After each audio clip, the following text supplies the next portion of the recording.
اعوذ باللہ من الشیطان الرجیم، بسم اللہ الرحمن الرحیم۔ السلام علیکم۔ مدینے سے کفر و نفاق کی گندگی اس طرح نکل جائے گی جس طرح بھٹی لوہے کے میل کچیل کو نکال دیتی ہے۔ وہ دن یوم نجات کہلائے گا۔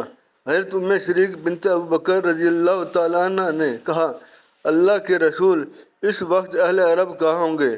آپ صلی اللہ علیہ وآلہ وسلم نے فرمایا، اس دن وہ کم ہوں گے اور تقریباً سبھی عربی بیت المقدس میں ہوں گے۔ ان کا امام ایک نیک آدمی ہوگا۔ ان کا امام انہیں صبح کی نماز پڑھانے کے لیے آگے بڑھے گا کہ اچانک اسی صبح حضرت عیسیٰ ابن مریم علیہ السلام زمین پر اتر آئیں گے۔ ان کا امام الٹے پاؤں پیچھے ہٹے گا تاکہ عیسیٰ علیہ السلام لوگوں کو نماز پڑھائیں، لیکن حضرت عیسیٰ علیہ السلام ان کے کندھوں کے درمیان کمر پر ہاتھ رکھ کر اسے فرمائیں گے، آپ ہی آگے بڑھ کر نماز پڑھائیں کیونکہ اقامت آپ کے لیے کہی گئی ہے۔ چنانچہ ان کا امام انہیں نماز پڑھائے گا۔ جب وہ فارغ ہوگا تو عیسیٰ علیہ السلام فرمائیں گے، دروازہ کھولو۔ دروازہ کھولا جائے گا تو آگے دجال موجود ہوگا، اس کے ساتھ 70,000 یہودی ہوں گے، ہر ایک کے پاس مزین تلوار اور سب چادر ہوگی۔ جب دجال آپ کو دیکھے گا تو اس طرح پگھلنے لگے گا جیسے نمک پانی میں پگھل جاتا ہے، چنانچہ وہ فرار ہو جائے گا۔ حضرت عیسیٰ علیہ السلام فرمائیں گے، میں تجھے ایک ضرب لگاؤں گا، تو مجھ سے بھاگ کر ایسے بچ نہیں سکتا۔ آپ اسے لد شہر کے مشرقی دروازے پر جا پکڑیں گے اور قتل کر دیں گے۔ تب اللہ تعالیٰ یہودیوں کو شکست دے گا۔ اللہ کی پیدا کی ہوئی جس چیز کے پیچھے بھی کوئی یہودی چھپا ہوگا، اس چیز کو اللہ بولنے کی طاقت دے دے گا، خواہ وہ کوئی پتھر ہو یا درخت، باغ کی دیوار ہو یا جانور، مگر غرقد جو ان یہودیوں کا درخت ہے وہ نہیں بولے گا۔ باقی ہر چیز کہے گی، اے اللہ کے مسلمان بندے، یہ میرے پیچھے یہودی ہے، آ کر اسے قتل کر دے۔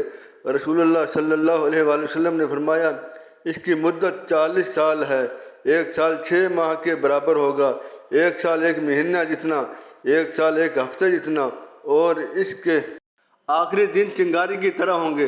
آدمی صبح کو شہر کے ایک دروازے پر ہوگا اور دوسرے دروازے تک پہنچنے سے پہلے شام ہو جائے گی۔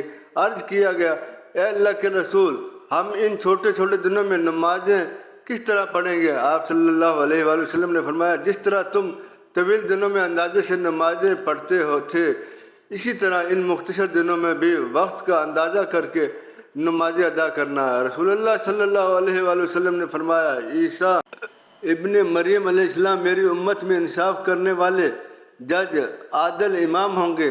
وہ صلیب کو توڑ دیں گے، خنزیر کو ذبح کر دیں گے، جزیہ ختم کر دیں گے، صدقہ لینا بند کر دیں گے، اس لیے کسی بکری یا اونٹ کی زکوٰۃ نہیں لی جائے گی۔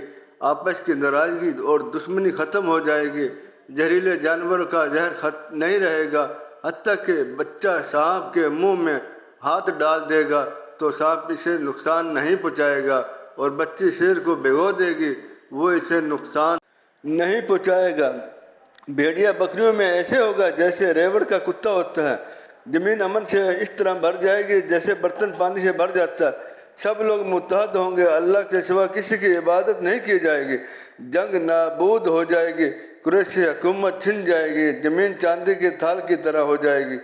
اس کی پیداوار اس طرح ہوگی جیسے آدم علیہ السلام کے زمانے میں ہوا کرتی تھی، حتیٰ کہ کئی افراد مل کر ایک انگور کا ایک خوشہ کھائیں گے تو شیر ہو جائیں گے، اور کئی افراد مل کر ایک انار کھائیں گے تو شیر ہو جائیں گے۔ ایک بیل اتنے مال کے بدلے ملے گا اور ایک گھوڑا چند درہم کا مل جائے گا۔ صحابہ کرام نے کہا، اے اللہ کے رسول، گھوڑا سستا کیوں ہو جائے گا؟ آپ نے فرمایا، اس پر جنگ کے لیے سواری نہیں کی جائے گی۔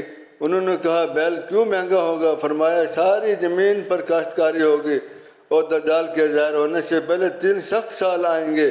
ان میں لوگوں کو سخت بھوک کا سامنا ہوگا۔ پہلے سال اللہ کے حکم سے آسمان تہائی بارش روک لے گا اور زمین تہائی پیداوار روک لے گی۔ دوسرے سال اللہ کے حکم سے آسمان 2/3 بارش روک لے گا اور زمین 2/3 پیداوار روک لے گی۔